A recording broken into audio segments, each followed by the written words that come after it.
Olá! Uma iniciativa do mestrado profissional em saúde materno-infantil criou o Comitê Regional de Sistematização da Assistência de Enfermagem da Universidade Franciscana. O universo acadêmico explica qual é a proposta do comitê e por qual motivo ele é muito importante à vida acadêmica e também profissional de quem vive a profissão de enfermeiro. O programa exibe também as iniciativas para a sustentabilidade na 6ª edição do Garimpo da Moda e como foi a estreia do mês do empreendedorismo aqui na UFN. O Comitê Regional de Sistematização da Assistência de Enfermagem completa um mês de atividades na Universidade Franciscana e o trabalho dele é orientar e facilitar também a ação dos profissionais em processos e produtos de atendimento, novas tecnologias e metodologias de qualificação do enfermeiro.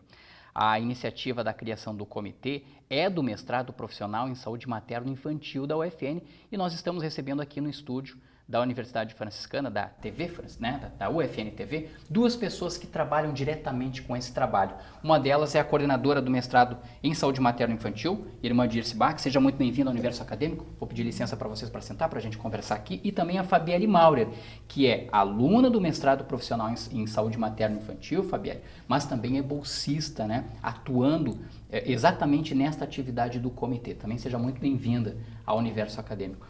Irmã Dirce, começo perguntando à senhora, o comitê surgiu da necessidade de sensibilizar acadêmicos e também profissionais quanto às técnicas de sistematização do atendimento à enfermagem, mas principalmente tanto para quem está na formação acadêmica, ou seja, os futuros enfermeiros, e para quem já é enfermeiro, ou seja, é uma troca de conhecimentos entre a academia, a comunidade acadêmica e a sociedade, principalmente aqueles profissionais da área da saúde que já estão atuando, é isso?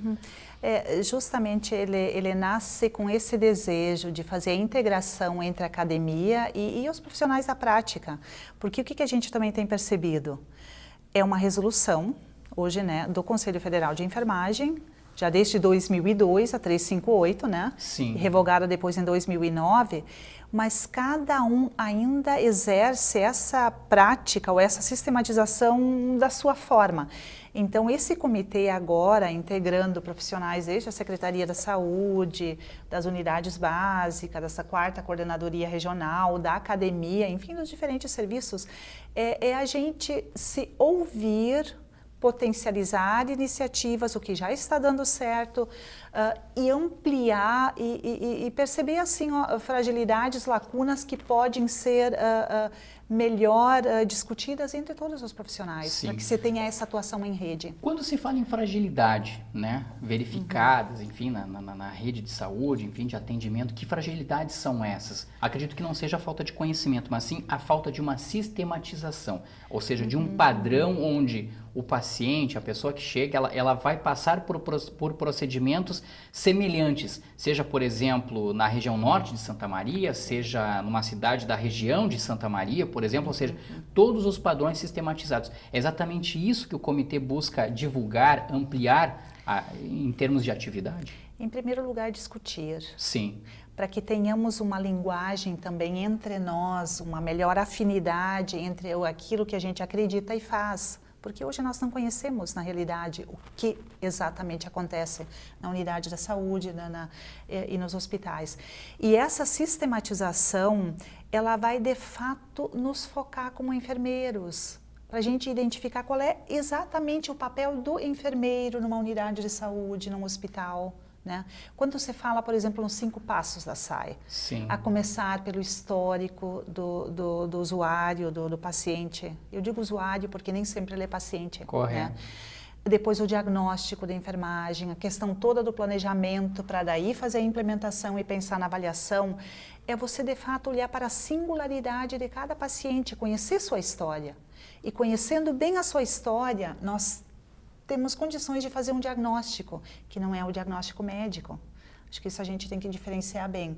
Correto. O diagnóstico médico, e ninguém vai interferir no diagnóstico médico. Sim. Agora, o diagnóstico da enfermagem, por exemplo, tem risco para queda.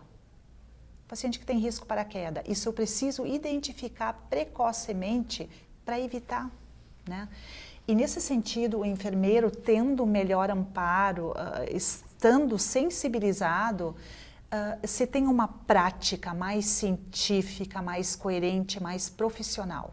Né? Correto, bem correto. Eu quero perguntar para a Fabielle, a partir de um comitê como esse, né, que vem justamente, além de ser regional, vem sistematizar a assistência de enfermagem, né?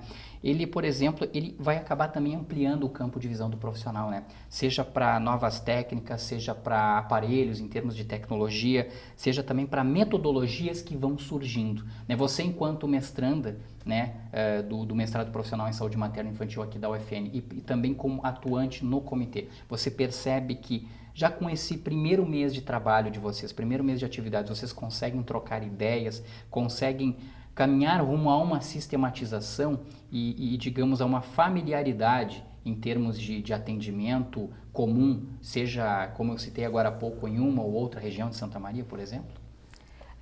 Com certeza. Eu acho que, na verdade, o comitê ele vem com a intenção também, principal, como a Irma disse, da gente discutir. Né, discutir como está sendo feita a sistematização em Santa Maria, chamando a 4ª Coordenadoria, representantes, né, da Secretaria de Saúde, das unidades básicas, e discutir realmente como que está sendo esse trabalho, porque ele já existe, né, porque a enfermagem ela vem trabalhar com o cuidado. Né, então o diagnóstico de enfermagem ele visa diagnosticar e prevenir nos pacientes cuidados, fragilidades da enfermagem. Por exemplo, no risco de queda, a gente vai prevenir que ele aconteça, por exemplo, elevando as grades do leito, né? Então, assim, são cuidados de enfermagem. Então, quando a gente fala em diagnóstico, geralmente a gente lembra do diagnóstico médico, né? Correto. Mas o diagnóstico médico, ele vai focar na doença, né? Ele vai fazer o diagnóstico, vai prescrever os seus cuidados, e a enfermagem também, só que focada no cuidado, nos diagnósticos de enfermagem, trabalhando toda essa questão de sistematizar. Sistematizar é o mesmo que organizar, né? Organizar o serviço. Na unidade que eu trabalho, que é uma maternidade, a gente tem que organizar as competências do enfermeiro. O enfermeiro assume o plantão, o que ele vai fazer? Ele vai fazer uma visita, ele vai usar um instrumento para visitar essa paciente, o que ela necessita, quais são as fragilidades dela, o que o cuidado da enfermagem pode interferir nesse processo, né? Existem os diagnósticos que nem sempre o diagnóstico é ruim, né? Ele pode ser um diagnóstico de promoção da saúde, por exemplo, um diagnóstico de amamentação eficaz, ele está escrito lá na taxonomia do NANDA. A taxonomia é um livro que existe, né, que diz todos os diagnósticos de enfermagem a nível mundial. Sim. Que o enfermeiro, tanto aqui de Santa Maria, Rio Grande do Sul, como, né, lá dos Estados Unidos, vai ter o mesmo diagnóstico.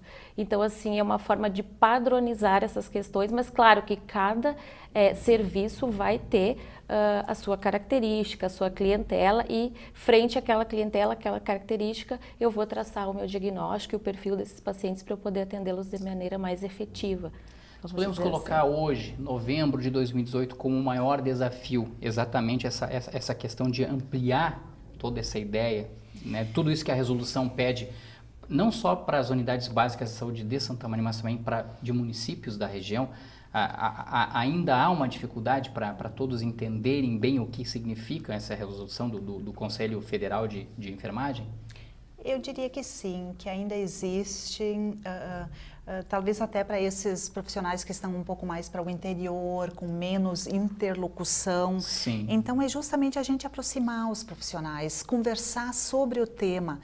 E eu penso que o nosso Conselho Federal, ele merece esse crédito, né, por essa iniciativa. Na realidade, é uma política indutora desse movimento todo, né, de padronização, digamos assim, de implementação desse processo todo, mas é uma iniciativa do próprio Conselho. Então, chamar os profissionais, financiar a questão do mestrado profissional, para que os profissionais se foquem nessa temática, eu penso que isso é extremamente importante. Uhum. E eu voltaria um pouquinho. Se a gente olhar um pouco para a história da enfermagem, ela por muito tempo, ela se focou nas questões muito técnicas, muito práticas. Quase que como um diagnóstico médico, dá para se dizer assim? Não diria especificamente nisso, não. Talvez sim. Eu acho que o que a irmã quer dizer assim, é que a enfermagem sempre foi muito técnica, né? Eu vou lá, passo uma sonda, eu vou lá, pulsiono uma veia para fazer a medicação, e se fugir um pouco dessas questões. Eu acho que a SAI, a sistematização, ela vem com essa questão do conhecimento científico, né? Exato. Eu não faço a enfermagem por caridade, eu tenho a profissão de ser enfermeiro, né? Eu tenho conhecimento científico, eu vou buscar. E o processo de enfermagem, que na verdade está inserido dentro da SAI, que é as 5 etapas, etapas que a gente tem como método de trabalho, vem trazendo esse conhecimento. Porque à medida que, eu sempre falo assim, né, que isso exige muito do profissional pessoa, assim, eu estudar, eu ir atrás do conhecimento para que esse meu conhecimento faça a minha sistematização ser melhor implementada. Perfeito. Né? Com evidências científicas. É isso. Com evidências científicas. Eu posso fazer tudo o que eu sempre fiz, mas faça isso com evidências científicas. Para mostrar que pode ser assim, mas que pode ser diferente. Aí o processo de pesquisa entra. Não, eu não vou continuar fazendo porque toda a vida foi assim e porque sempre dessa forma deu certo e vou reproduzir um saber. Sim. Entende? Por exemplo, eu tenho um curativo, eu ao mesmo tempo eu posso estar pesquisando e registrando, avaliando. Então é um processo de fato mais sistemático que me leva a pensar, refletir, ou aquele processo, ação, reflexão, ação, para uma melhor prática. Absolutamente, né? correto. Bom, Isso. O comitê ele é formado por 8 alunos bolsistas do acordo CAPES-COFEN, aqui com a Universidade Sim, Franciscana, representantes do Conselho Regional de Enfermagem, enfermeiros também da 4ª Coordenadoria Regional e Secretaria Municipal de Saúde, além de representantes da academia, ou seja, aqui da Universidade Franciscana, e pesquisadores interessados em avançar na temática, acredito, né, e também estão inclusos. Quando a gente fala em 8 bolsistas do acordo CAPES-COFEN e uma dessas bolsistas é a Fabielle Maurer, que está aqui conosco, a gente está falando também de um destaque, porque na região sul do Brasil, a Universidade Franciscana é uma das instituições, ou talvez a instituição que mais tem bolsistas ligados a esse processo do CAPES-COFEN para divulgar esse trabalho de assistência ao enfermeiro, né? Aqui na região, digamos, sul aqui do Rio Grande do Sul mesmo, Sim. a nossa instituição que está com o maior número hoje, né? São 8 bolsistas. Não todos aqui de Santa Maria, nós temos Sim. um aluno também de Sinembu, né? Próxima região de Santa Cruz. Isso, dessa região toda. Mas com certeza, estes 8 alunos já estão impactando na sua prática. Eu ainda, ontem, recebi uma referência muito boa também do movimento do trabalho que a Fabielle vem fazendo aqui na Casa de Saúde, de conseguir sensibilizar toda a sua equipe. E aí que também está uma das grandes vantagens deste acordo CAPES-COFEN. Não é propriamente fazer com que o aluno faça o seu trabalho, ou seja, simplesmente fazer um trabalho acadêmico, mas o que isso vai repercutir lá na sua prática, lá na sua instituição, lá no seu serviço para causar este movimento. E isso já está bem perceptível nestes 8 alunos que nós temos hoje aqui no nosso mestrado profissional. Sim. Nós falamos tanto na resolução do Conselho Federal de Enfermagem, vamos dar uma olhadinha na tela, nós temos ela ali, ó, principalmente 2 artigos que tratam muito disso, né? Essa resolução, então, ela é a resolução 272 de 2002, como a própria irmã disse, já colocava antes, e foi revogada pela resolução 358 de 2009. E ela está dispondo, né, sobre a sistematização da assistência de enfermagem nas instituições de saúde brasileiras. Né? E aí a gente tem ali, né, por exemplo, a implementação da sistematização da assistência de enfermagem, o SAI, como várias vezes foi citado pela Fabielle, deve ocorrer em toda a instituição de saúde, seja ela pública ou privada. E aqui eu acho que é o ponto fundamental, que vocês já tocavam nesse assunto também, né? A sistematização, né, ela deve ser registrada formalmente no prontuário do paciente, cliente, usuário, enfim, e levando 5 pontos fundamentais, 6 eu diria assim, ó, histórico de enfermagem, exame físico, diagnóstico de enfermagem, prescrição da assistência de enfermagem, evolução da assistência de enfermagem também, e relatório de enfermagem, ou seja, é um conjunto de fatores que precisa ser seguido, mas que nem sempre na atualidade é seguido nas unidades de saúde. É mais ou menos isso. Por quantas vezes do nosso fazer técnico, como eu já dizia, e da nossa demanda de serviço, que muitas vezes é grande, né, Fabielle, você que está lá na prática, o que acontece normalmente, muitas vezes com o profissional? Ele acaba fazendo as coisas de forma muito rotineira e muito técnica e muito mecânica. Perfeito. E a SAI, como a gente a chama, né, a sistematização, ela nos força a causar um movimento de fato de registro, de você pensar, registrar, avaliar, planejar. Então, é todo um movimento para você olhar de forma diferenciada sobre aquele cuidado, sobre aquele paciente ou aquela família, né? Sim. Ampliando. Que impacto isso vai ter na vida profissional, por exemplo, Fabielle, a partir do momento em que todos conseguirem seguir esses passos, né, propostos pelo Conselho Federal de Enfermagem? Eu penso que um impacto bem positivo. Eu acho que, eu falo por mim, assim, antes de estudar a sistematização e de estar inserida nesse contexto, eu tinha outra visão, né, totalmente diferente. Olha que importante e isso. muito limitada, vamos dizer assim, que é o que eu vejo hoje em alguns colegas, né? Então a gente tenta levar essa sensibilização e mostrar para eles o quanto é isso importante. E a razão pela qual é importante, porque eu acho que as pessoas só fazem as coisas como tem que ser feitas da melhor maneira se elas entendem o porquê.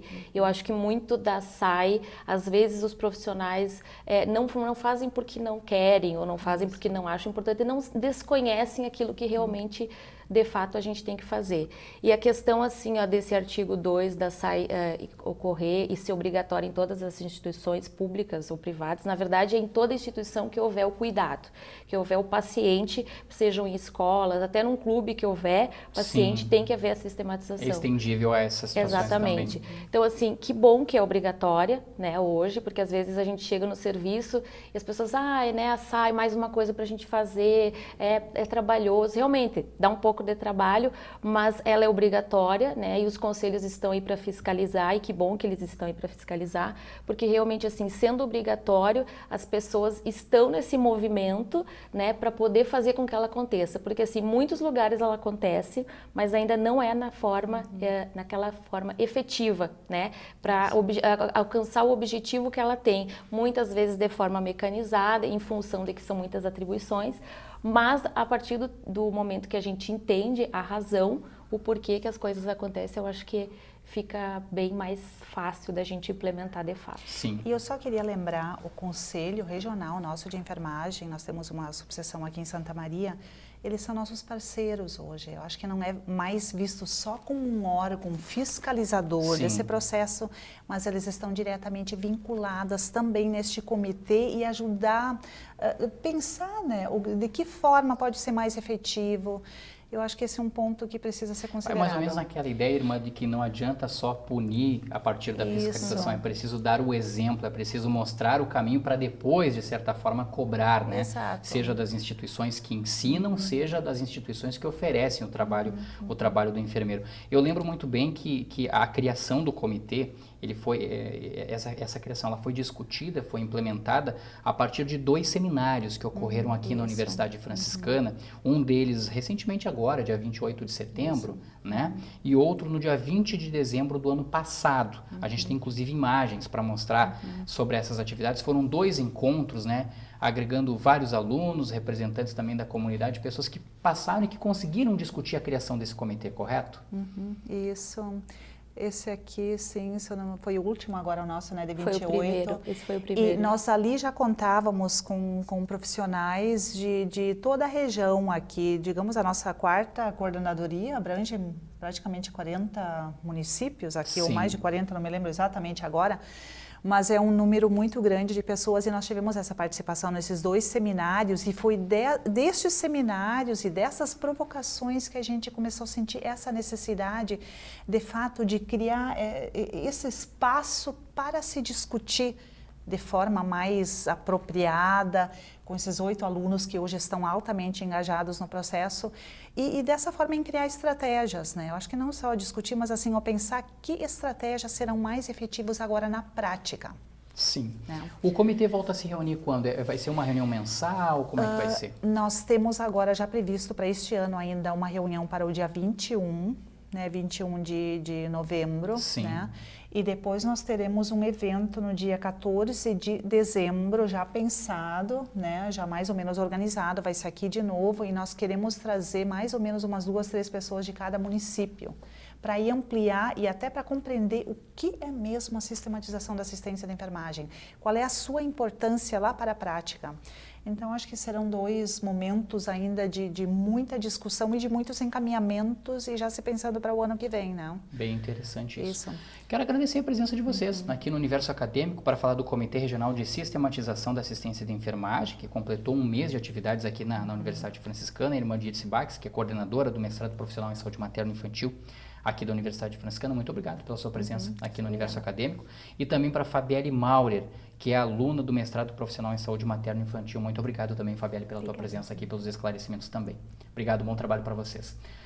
A seguir, as iniciativas para a sustentabilidade na 6ª edição do Garimpo da Moda. O Universo Acadêmico também mostra a estreia do mês do empreendedorismo aqui na UFN. Você pode acompanhar também, né, as atividades, as oportunidades oferecidas pela Universidade Franciscana. Nós já voltamos.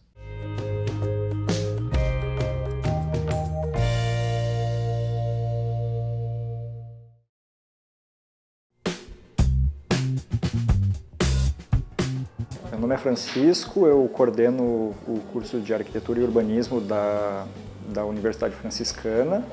O nosso curso ele está estruturado em 5 anos.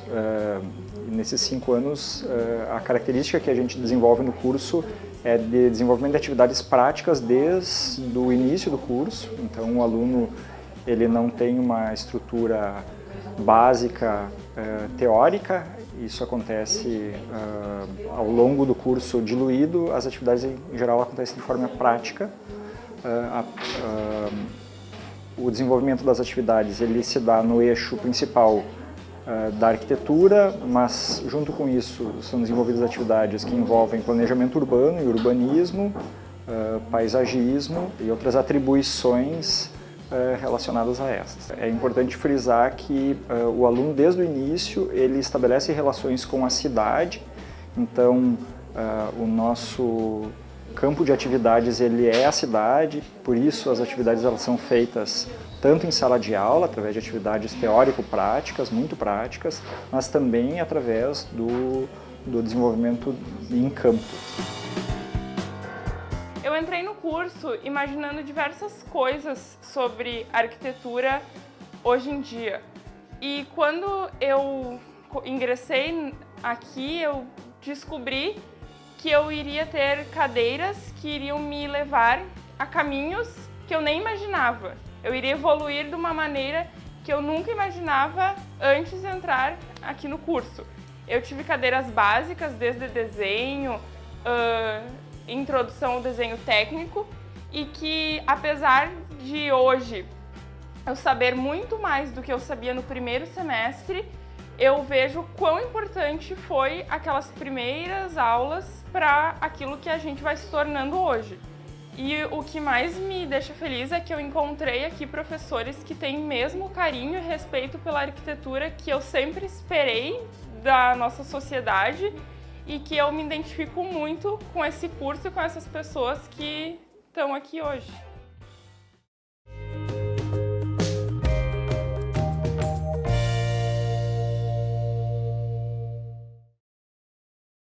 Em todo o Brasil, novembro é o mês destinado às discussões sobre empreendedorismo e inovação.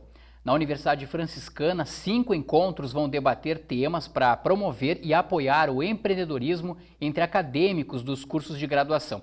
O primeiro deles falou sobre o ecossistema de inovação de Santa Maria e seus habitats.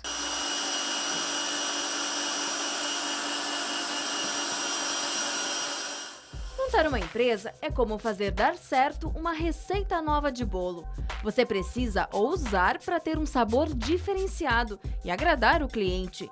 Foi o que esses amigos fizeram.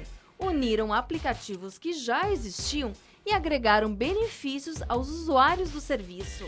A gente buscou, por que não unificar esses dois serviços, da carona intermunicipal e da carona dentro da cidade, e trazer uma plataforma só que seja mais fácil, mais prático para as pessoas, ao invés de elas usarem duas plataformas, usarem uma só, e ainda assim motivar e influenciar as pessoas a darem a carona através dos benefícios, bonificando elas para ter uma forma mais atrativa, para fazer com que elas utilizem essa nova tendência que é a carona compartilhada, uma cultura, né?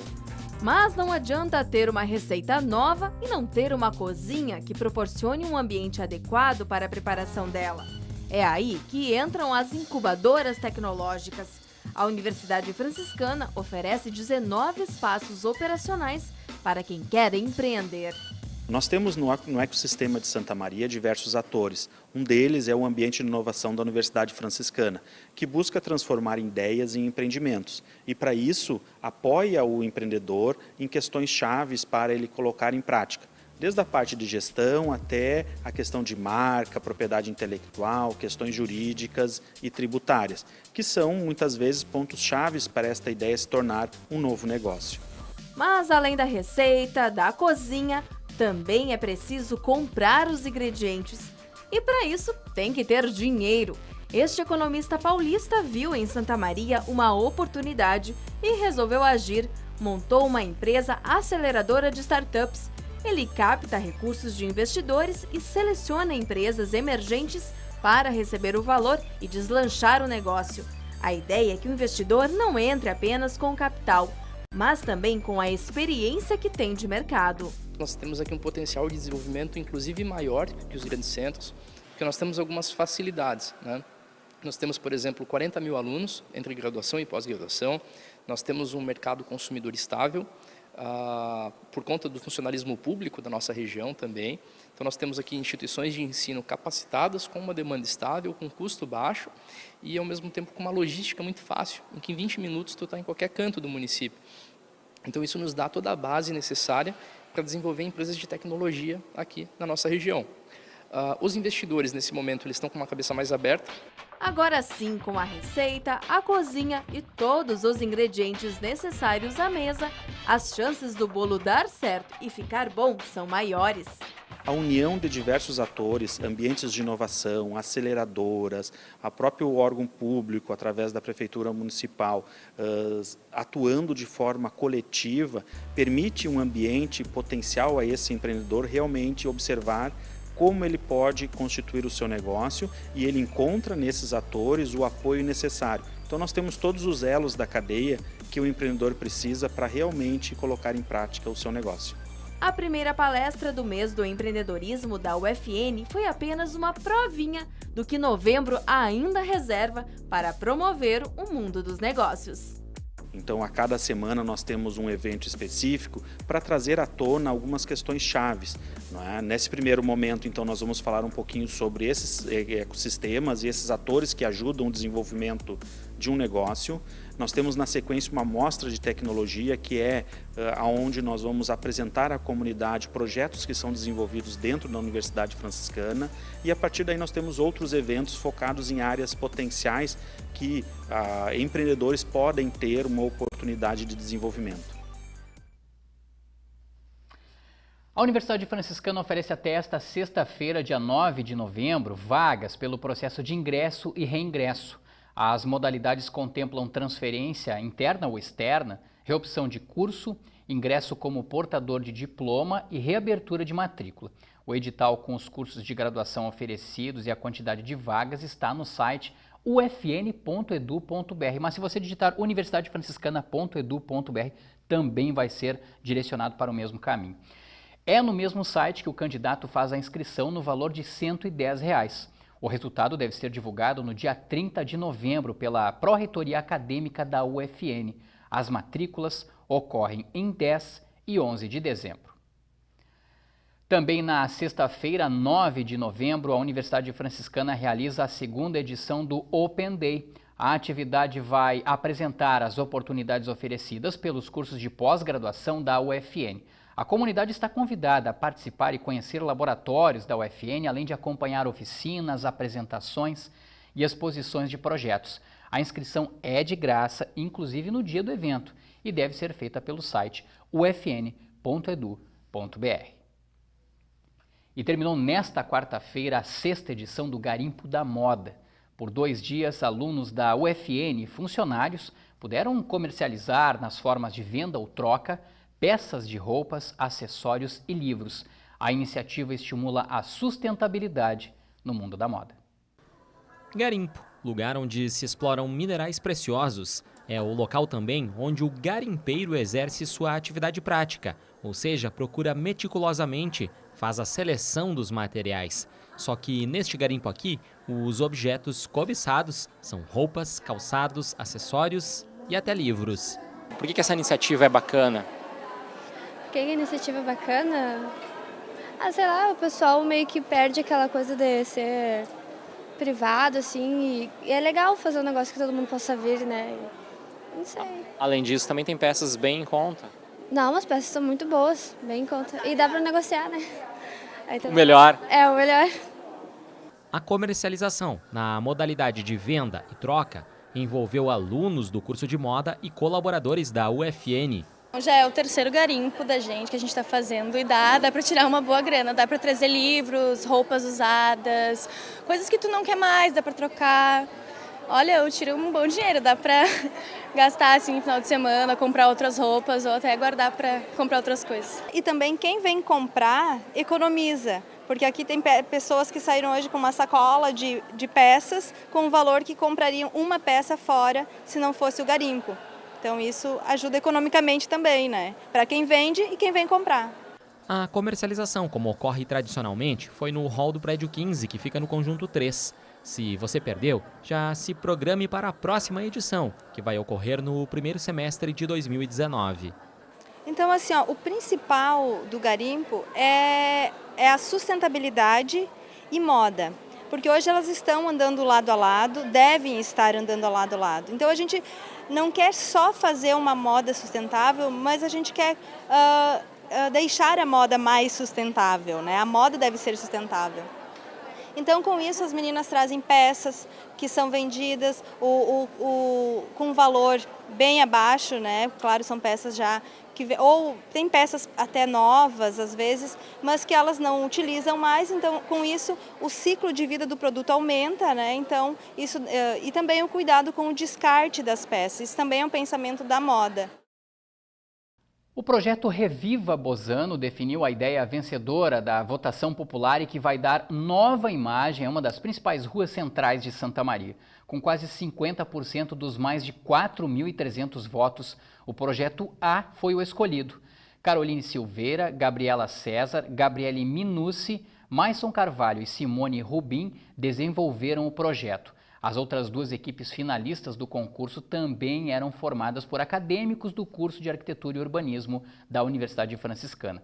A execução do trabalho vencedor ocorre nos próximos dias. O espaço ao público tem previsão de ficar pronto até o dia 1º de dezembro. E a mostra Design 2018 se despede da Sala Angelite Stefani nesta sexta-feira, dia 9 de novembro. Nela, alunos do curso de Design da UFN apresentam os trabalhos acadêmicos produzidos em diferentes disciplinas e semestres da graduação. Dezenas de objetos dos mais variados tamanhos e estilos mostram aos visitantes a importância dos detalhes e também dos conceitos que os acadêmicos aprendem em sala de aula. A exposição marca o início das comemorações pelos 20 anos do curso de Design. A entrada para visitar a mostra Design 2018 é de graça. A Sala Angelite Stefani fica no térreo do prédio 14 do conjunto 3 da Universidade Franciscana. Ela abre das 9 da manhã ao meio-dia nesta quinta-feira. Já na sexta-feira, último dia da exposição, ela vai estar aberta das 2 da tarde às 6 da noite. Essa edição do Universo Acadêmico fica por aqui. Você também pode conferir a nossa programação, sabe onde? No nosso canal do YouTube. Basta colocar o FN TV lá.